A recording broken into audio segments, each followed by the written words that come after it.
Good morning students. अज आप पढ़ांगे कुरुंबला book which दर्ज कविता नहीं रीसा मेरे देश दियां। कवि हन गुरदयाल रोशन।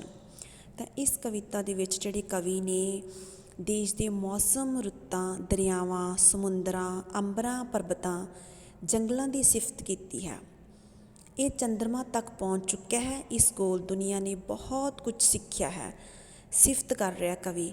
इस कविता दे विच जो कवि है अपने देश की सिफत सलाह कर रहे हैं। तो पढ़ते हैं कविता नहीं रीसा मेरे देश दियाँ। सोहने मौसम सोहणियां रुत्तां इस दियां नहीं रीसा मेरे देश दियां। इन्हां सत्तरां दे विच कवि कहते हैं कि मेरे देश के मौसम बहुत सोहने हैं, रुत्तां बहुत सोहणियां हैं। मेरे देश दियां कोई रीसा नहीं कर सकता, भाव मेरे देश वर्गा होर कोई देश नहीं। इस विच कल कल करदे दरिया वहंदे ने, इस दे सागर अंबर नूं कुछ कहते हैं।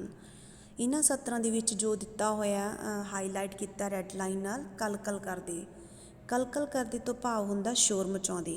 तां कवि कहते हैं कि जिहड़े मेरे देश के दरिया हैं वो शोर मचाउंदे वगदे ने। इस दे जो समुंदर ने वो आसमान नूं कुछ कहते हैं। अगे पढ़दे हां। प्यार करन इसनूं कूंजां परदेश दियां नहीं रीसा मेरे देश दियां। तां कवि कहते हैं कि जिहड़ियां कूंजां ने दूसरे देश वालियां परदेश दियां जिहड़ियां कूंजां ने वो मेरे देश नूं प्यार करदियां हन। मेरे देश दियां कोई रीसा नहीं कर सकता। मेरा देश बहुत सोहना है। अगे पढ़दे हां। इस दे परबत महकां वंडण प्यार दियां, इस दे खेतां नूं नहरां शिंगार दियां। जंगल गाउंदे गीत ने धरती इस दियां नहीं रीसा मेरे देश दियां। इन्हां सत्तरां दे विच कवि कहते हैं कि जिहड़े मेरे देश के परबत हैं वो प्यार की खुशबू वंडदे हैं, ते जिहड़े मेरे देश दियां नहरां हैं वो मेरे खेतां नूं शिंगारदियां हैं। शिंगारदियां मतलब जदों नहरां द्वारा खेतां नूं पानी दिता जांदा तां खेत हरे भरे होकर लहराउंदे हैं तां खूबसूरत लगदे हैं।